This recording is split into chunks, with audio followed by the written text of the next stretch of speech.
Today we're gonna talk about shows that have to do with love. And what I mean by that is reality shows that have to do with love. So shows like Love is Blind, Married at First Sight, Too Hot to Handle. All these shows that like promise to get you love and married and all those Is that what stuff. they do for like Love Island too and like Yeah, but Love Island, Love Island, Bachelor, yeah, 90 Bachelor in Paradise. There's so much of There's them. so many. Bachelorette.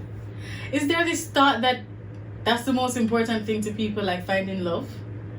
So this has nothing to do with the reality TV show that we're watching now, but I was watching Buying Beverly Hills, and one of the characters, she's very established in real estate. She have her own house. She have her things set, and she's just like, but she's not fulfilled. She's not where she needs to be in life. You know, she wants to get married. She wants to have the kids, and I was just like, is that like a real desire of people? Like, What? Yes, it's a real desire. What? Like, What do you mean that's a real desire of Like, you people? can't be content and happy unless you get to that. I mean, she's dating. She was dating somebody 4 years. So for her, it's like, all right, the next step. Let's move on to the next step, or I need to cut this off because she needs to get it done. She's in her 30s, you know, all of those stuff. So, oh, isn't there that recent show that came out where it's like he giving them an ultimatum? Isn't it called ultimatum? Yeah, the ultimatum.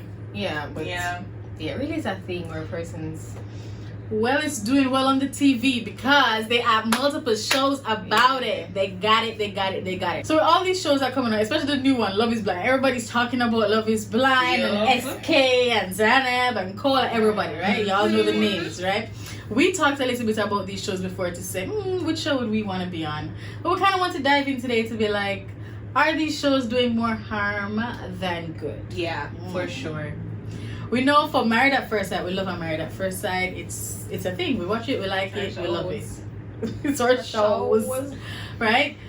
For that one, you fill out a questionnaire, and based on compatibility and in what you fill out, they match you with somebody. On that day, you get married. You're legally married to this person. Yep. And then for the next one, 8 weeks. Yes. Yeah. 8 weeks, you go through a couple of things. You go on a honeymoon period first for like a week, and then you come back, and then you have life together before decision day. You have to make a decision whether you want to stay married or get a divorce. Okay. A lot of people make that decision way before decision day now. Like the couple days after the wedding, it's just after like, the honeymoon, like, nah, I'm not doing this. goodbye. You know?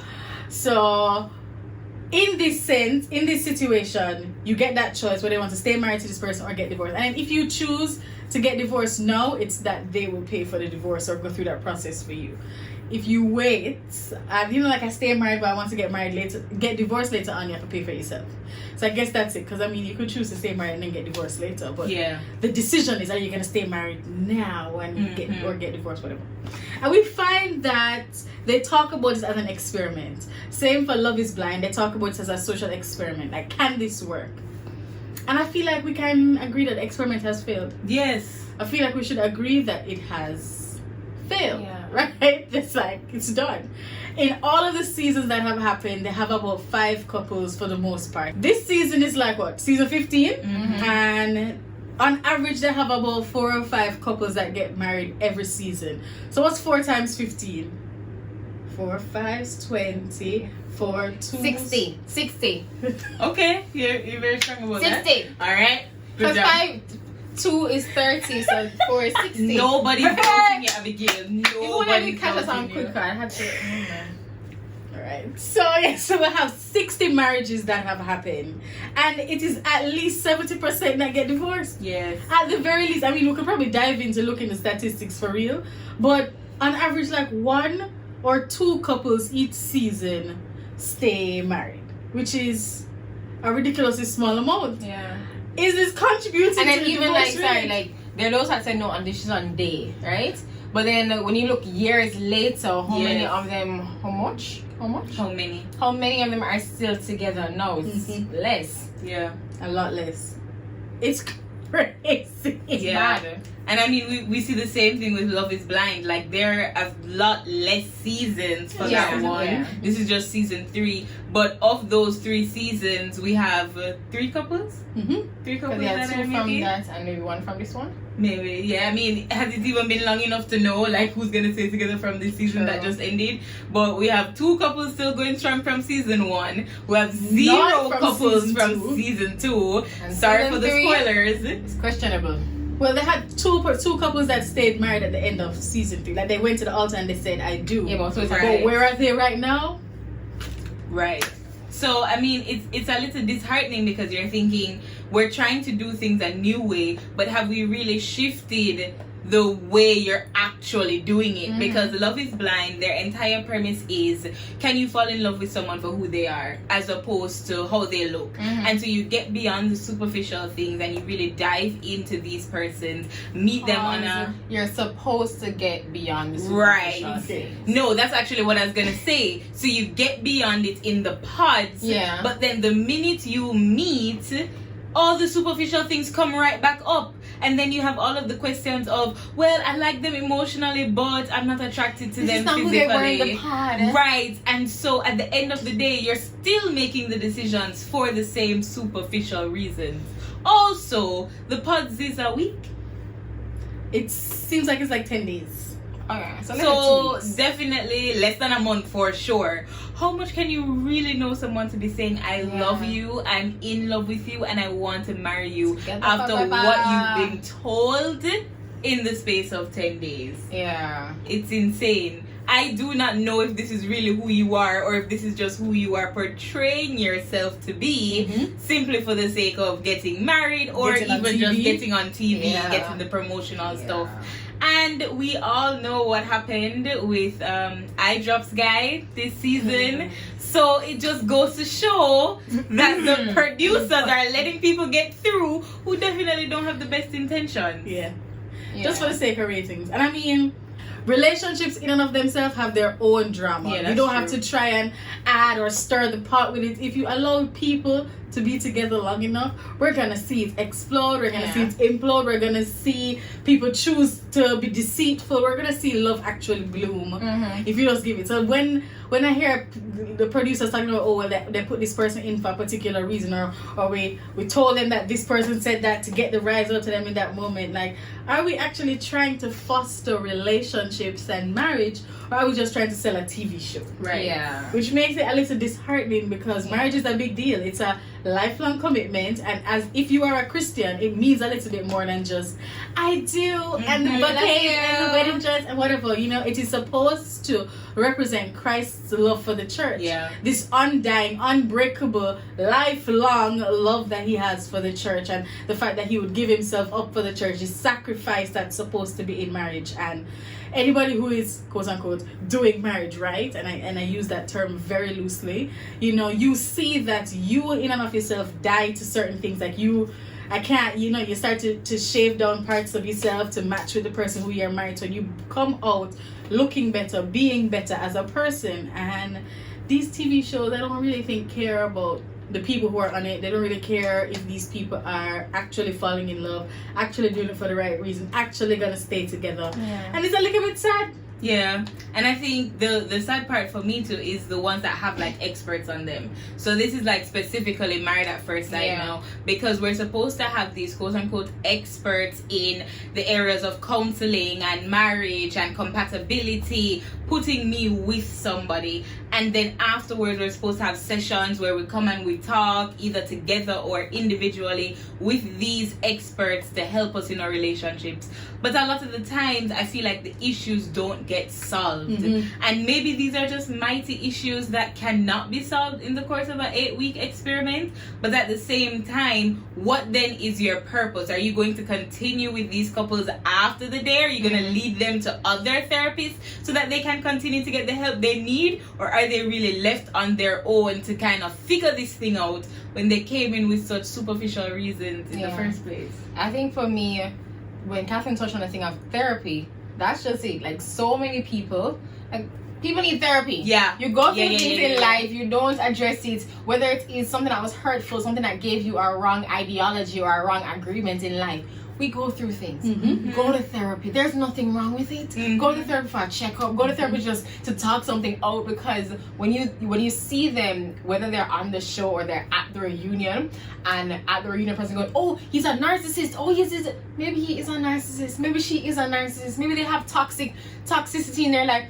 They need therapy before they get into a relationship. Fact. They need therapy before they go up to the altar to get married. Yeah. As a expert, I could say, we'd love to have you on the show. However, you need therapy. Mm-hmm. You need to heal from your past trauma with your mama, your daddy, your poverty, your rejection, before you can accept anybody in your life, because it's not nice to project your insecurities and your issues on somebody else. Oh my gosh. Yes. Hashtag love is blind. Yes. Okay? If you ever watch this season, you will see that repeatedly. Where I have a particular insecurity, and because you may say, oh my god, everything that this person did, and now I'm just spitting venom at you because you have hit a nerve that probably I don't even realize is a nerve for me, and the person, because I only know you for 10 days before I propose to you, doesn't know that this is a nerve for you. Wow, when you wake up, your voice very raspy in a girl. See, they know. Buju voice. What? What? She said Buju voice. What? But I've healed from the past hurt. Somebody used to call you Buju voice?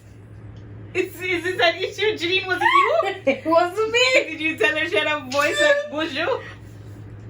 So, if somebody says that to you, and it triggers something, you might not even realize it is a trigger, and then you know, going through life with this thought. So one of the characters, I won't give out who it is or whatever, they think that they're fat, and so the person said to them, "You're gonna have two cuties are like very small tangerines." The person said like, "You're gonna have the two of them," and for them they're just like, "I haven't eaten anything all day," and they projected it as if to say this person is saying, "You're too fat. Why would you be eating the two of these things? That's too much food."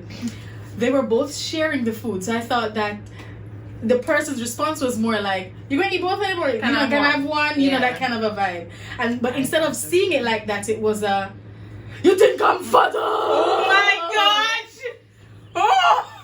Oh! And then they go on to No! talk about No!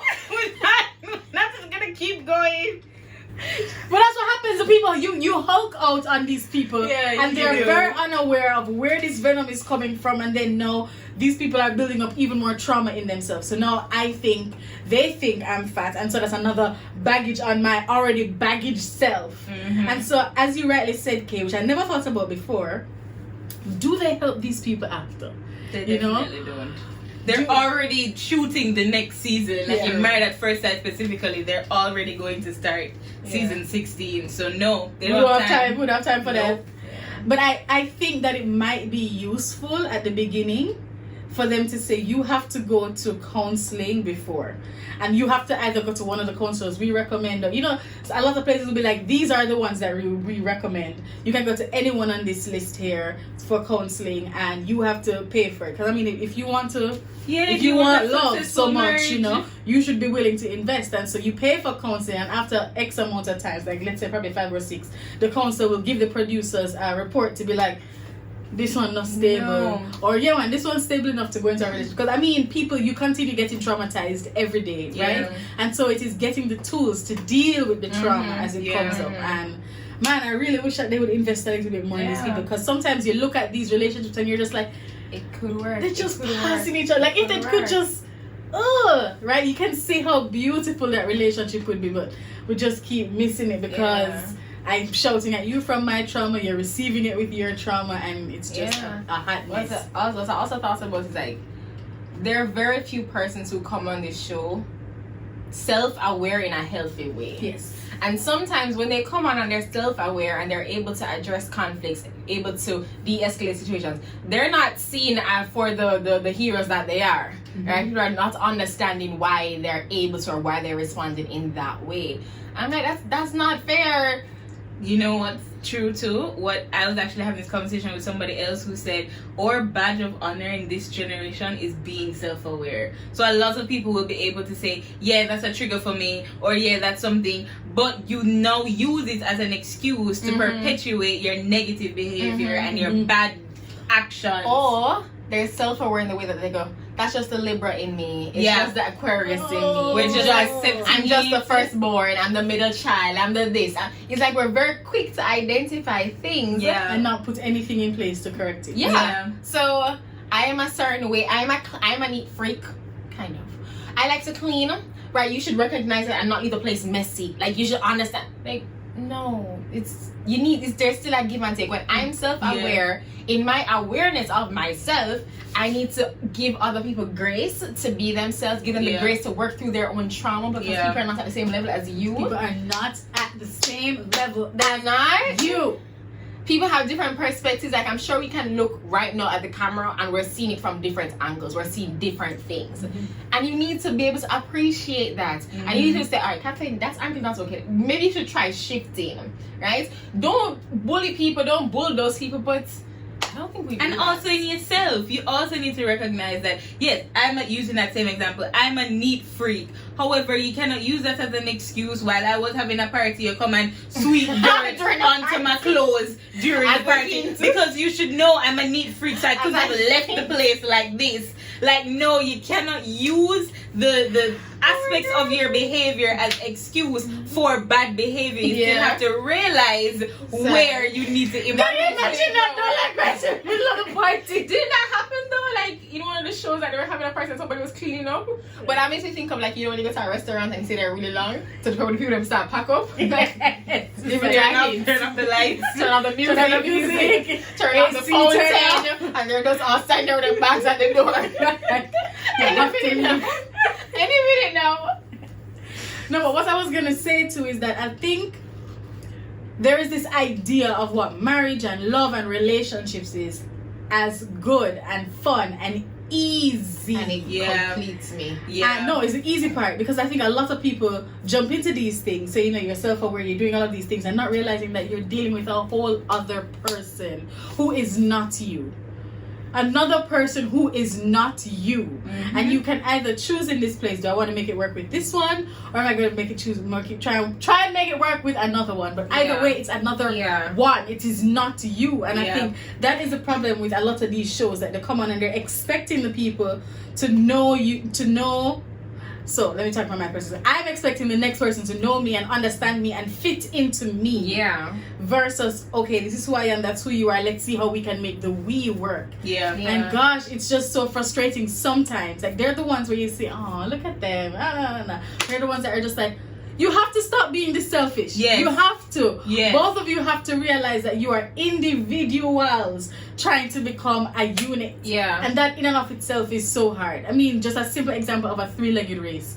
If the people are not working together, you are not moving. All they're going to do is drop flat on your face right there. And even it's so terrible. Even in the three-legged race thing, right? What I thought about is a compromise in your strides, because there's a pace that I naturally walk at, and there's a length of my stride. That's not the same for you, so I'm gonna have to be like, all right, I might have to cut back, you might have to give more, so that's our strides and our pace the same. What I also thought of was that so many times, I really like that pace argument. Did you hear it? It was good. what I also like is that so many times, so like right now we're a certain age, so we feel like I've experienced so many things in life, and I know how I respond to so many situations. That's a lie. You never know everything that you're gonna experience in life, and you never know how you're gonna respond to them. So when, let's say you, God forbid, you were to like break your leg for the first time, and he says to me, Abigail, I can't believe that you didn't support me and you weren't there for me. I never know, so you're like a broken leg. I've never seen you with a broken leg before. I don't know how you're gonna. So you have to give yourself grace in that moment. You have to give the person grace as well, because they don't know how to handle you. They have to learn, because it's a new experience. Because you're too hot to handle. You're too No. So right now I've known you for 8 weeks. Right? I don't know how you like your breakfast in the morning. I don't know how you like to celebrate Christmas, or summer, anything Easter, like because that. we've only spent 2 months together. Or even like we've never done it before. So when the 8 weeks drops in the middle of Christmas, like, I don't know. We have to learn each other. I have to be like, yo, Judy, in this moment, I'd like you to. I'd like you not to. Can you do that? And it doesn't say no or yes. You have to also take that and decide how you can do that information. Right. which is why it is about the choice. So understanding, can I work with this individual? So in this latest season of Married at First Sight, there was a girl called Kristen and a guy called Mitch, and he was like hyper environmentalist, like no plastic. What does he do? Purify his own clean. water. He was like Bridget sandals. Just he wears like sandals. Like, but anyway, like he is extreme environmentalist, and she is just an average person. She's not overtly like materialistic and whatever, but just the difference in the fact that I want to go to. So she's not a terrible person. She's like, she just goes to Starbucks, and at Starbucks you get the plastic cups, and just living normal life without that awareness. And it was so hard for them to integrate in that way because he wasn't willing to give an inch. It was like, I'm here to save the planet, I'm Captain Planet, everybody else sucks. And she's just like, okay, I'm trying, but you have to realize that I've lived my whole life like this, and I have to now get the reusable cups and then remember to carry it with me and stuff like that. And so even in that situation, it is, okay, I see you with your cup now, but that should be the last time. Okay, sir, what's happening? What's happening right now? We're not very aware of the fact that it is a whole different individual and your life is very different. So that is an extreme situation where somebody has a completely different lifestyle. But we have to look at it like that. Like, think of it. Can I live with this person forever? Can I compromise on these issues forever? And if we can't, then we should break up and move on. I feel like sometimes we try too hard to make these things work or get so upset at the person for being who they are. If it don't work for you, it just doesn't. You don't have to tear down the other person. You don't have to try and struggle it out until you break. As you even said that, one day I'm gonna break. Oh, gosh. Yeah, you are actively. But I also feel like we give up too easily, which is the next side of it. And we make little molehills into mountains, and it becomes, well, this is the way I've always done things, and if you really love me, then you would understand that this is the way I have to do this and whatever. And what I found even this season on Married at First Sight is that they kept celebrating communication. So they just be like, yeah, well, we're still communicating, we're still trying, we're still communicating. And it's like, communication is good, they always say communication is like the foundation of any relationship, but what are you communicating in that moment? And is there any change or growth that comes out of the communication, or do we just keep talking about the same problem and no one is actually bringing forth a solution, and then you give up because it's like, well, this continues to be an issue, we need to just realize we're not coming to a place, let's just break up. And maybe that's something that we need to teach in schools. Like conflict resolution. Yeah, definitely. And what do they call it? Like real communication. Like, because there's a communication cycle which we learned in school. Somebody gives out information, and the information has to be understood and received before the sender can send a reply. And we think about it in just the context of academic, like, oh, I needed to learn the cycle and put that on a piece of paper and move on. But it's true. There's a lot of noise that happens, and the noise can be how I was raised versus how you were raised.